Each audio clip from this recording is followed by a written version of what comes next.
وقل رب زدني علما. Donc, on va commencer par la place de cette parole dans l'islam. Notez que la première importance de cette parole dans l'islam, notez petit 1, c'est que les musulmans, ils répètent cette parole plus de 5 fois par jour. Dans l'appel à la prière, al-mu'adhin, et dans l'iqama, on le répète toujours. Ashhadu an la ilaha illallah. Quand le mu'adhin fait l'appel à la prière, qui montre son importance. Quand on fait le khutbah, quand l'imam monte sur le minbar, il dit Ashhadu an la ilaha illallah. Quand la personne fait une conférence, on le dit la ilaha illallah, etc., etc. D'accord? Dans les actes d'adoration, pendant le hajj, d'accord, etc. Cette parole-là, c'est une parole qui est très importante dans la religion. Donc, une des premières places que cette parole-là, elle occupe, c'est que cette parole-là, elle est indispensable dans l'appel à la prière. On peut pas elle est indispensable. Dans chaque pays musulman, 5 fois par jour au minimum, matin et soir, cette parole-là, on la répète dans Mada, dans l'adhan et à l'iqama. Taïb. Kadhalika, ça fait partie de l'importance de cette parole-là. La place qu'elle a, cette parole-là, dans l'islam, c'est qu'Allah Azza wa Jal, il a créé les cieux et la terre à cause de cette parole. Allah Azza wa Jal, il a créé les cieux et la terre à cause de cette parole. C'est important de savoir ça. Allah Azza wa Jal, il a créé les cieux et la terre, il a créé les êtres humains et les djinns pour accomplir cette parole. Ça, c'est très important. Nous, on a été créés pour ça. Allah Azza wa Jal, il nous a dit dans le Coran, dans la sourate 38, verset 27. وما خلقنا السماء والأرض وما بينهما باطلا. Allah Azza wa Jal, il a dit, certes, j'ai créé les cieux et la terre, et ce qui existe entre les deux, batila, je ne l'ai pas créé en vain. Je ne l'ai pas créé pour rien. Il l'a créé pour un but bien précis, qui est cette parole-là, qui est la ilaha illallah. Il ne l'a pas créé pour rien, mais il l'a créé pour un but bien précis. Et ce but bien précis, il va le citer dans un autre verset. Allah Azza wa Jal, il nous dit, dans la sourate 44, versets 38 et 39. وما خلقنا السماوات والأرض وما بينهما لاعبين ما خلقناهما إلا بالحق ولكن أكثرهم لا يعلمون. Allah il a dit Azza wa Jal, je n'ai pas créé les 7 cieux et les 7 terres. Et ce qu'il y a entre les deux, ce qui existe entre les deux, la'ibin, je n'ai pas créé seulement pour divertissement, pour se diversifier. Là, abadan, je ne l'ai pas créé pour divertissement. Allah a dit ma khalaqnahuma illa bil haqqi, mais je ne l'ai créé qu'en toute vérité. C'est-à-dire pour la ilaha illallah. Mais qu'est-ce qu'Allah a dit à la fin du verset? Walakinna aktharahum la ya'lamun. Mais la majorité des gens, ils ne savent pas. La majorité des gens, ils ne savent pas pourquoi j'ai créé les cieux et la terre. La majorité des gens, ils ne savent pas pourquoi je les ai créés. Et je les ai créés, et j'ai créé les cieux et la terre. Qu'en toute vérité, c'est pour mettre en pratique cette parole qui est la ilaha illallah. Donc c'est une parole qui a une énorme place. On a été créés pour ça, moi et vous.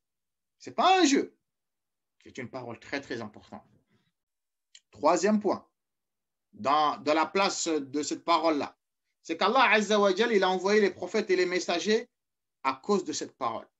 Tous les prophètes, depuis Adam, ou depuis Nuh, alayhi salam, jusqu'au prophète Mohammed, sallallahu alayhi wa sallam, Allah Azza wa Jal, il les a tous transmis pour expliquer aux gens le sens de cette parole. Jamil. Allah Azza wa Jal, il nous dit dans la sourate 21, verset 25. وما أرسلنا من قبلك من رسول إلا نوحي إليه أنه لا إله إلا أنا فاعبدون. Allah Allah Azza wa Jalla, il nous dit wa ma arsalna min qablik. Mohammed, je n'ai pas envoyé avant toi min rasoulin. Je n'ai pas envoyé de messager avant toi illa nuhi ilayhi, sans qu'il ne lui a été révélé annahu la ilaha illa ana, qu'il n'y a pas d'autre divinité digne d'être adorée autre que moi, fa'budoun, adorez-moi donc. Allah il a dit au prophète, il n'y a pas de messager qui a été envoyé avant toi sans que je ne lui ai révélé à ce messager-là qu'il transmette à son peuple qu'il n'y a pas d'autre divinité digne d'être adorée autre qu'Allah Azza wa Jalla. Donc les prophètes et les messagers, ils ont été envoyés par cette parole. Allah il nous dit encore dans la sourate 16, verset 36. ولقد بعثنا في كل أمة رسولا أن اعبدوا الله واجتنبوا الطاغوت. قال تعالى ولقد بعثنا في كل أمة رسولا. Mohammed, j'ai envoyé dans tous les peuples un messager. J'ai envoyé à tous les peuples, je leur ai envoyé un messager. Pour faire quoi?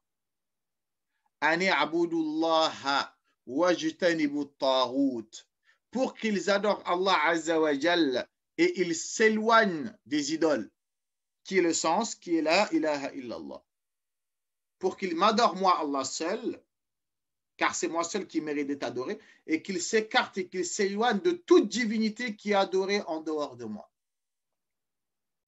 Ensuite, Allah Azza wa Jalla, petit 3 ou petit 4, il a fait descendre les livres grâce à cette parole qui est la ilaha illallah. Allah il a fait descendre les livres, les législations par rapport à cette parole qui est la ilaha illallah, que ce soit le Coran, que ce soit la Taurat, que ce soit l'évangile, ou que ce soit d'autres livres qu'Allah Azza wa Jalla a fait descendre. Ça c'est qui montre la place de cette parole-là dans l'islam. Et que cette parole-là, elle a une énorme place pour nous, parce qu'on a été créé pour cela. Kadhalika, Allah Azza wa Jalla, il a créé le paradis et l'enfer pour cette parole.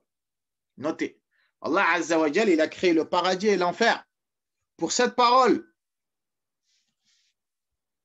Bima'ana, quiconque concrétise cette parole, quiconque l'accepte, quiconque le prononce, quiconque y croit, quiconque le met en pratique, bah, ta récompense, ce sera le paradis. Le paradis, il a été créé pour ça, pour ceux qui ont mis en pratique cette parole.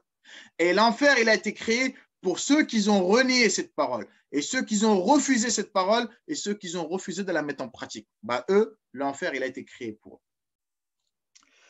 Pour montrer encore la place de cette parole, c'est que c'est cette parole qui fait la différence entre le musulman et le non-musulman. C'est juste cette parole qui fait la différence. C'est quoi la frontière entre l'islam et la mécréance? C'est cette parole. Celui qui dit la ilaha illallah, ben, il rentre dans l'islam. Bien sûr, si on dit rentre dans l'islam, bien sûr, il met en pratique cette parole. Bien sûr, c'est de ça qu'on parle. On ne dit pas juste le dire par la langue. Hein. On dit de la mettre en pratique. Donc, de prier, ça fait partie des conditions de la mise en pratique de cette parole. Bien sûr.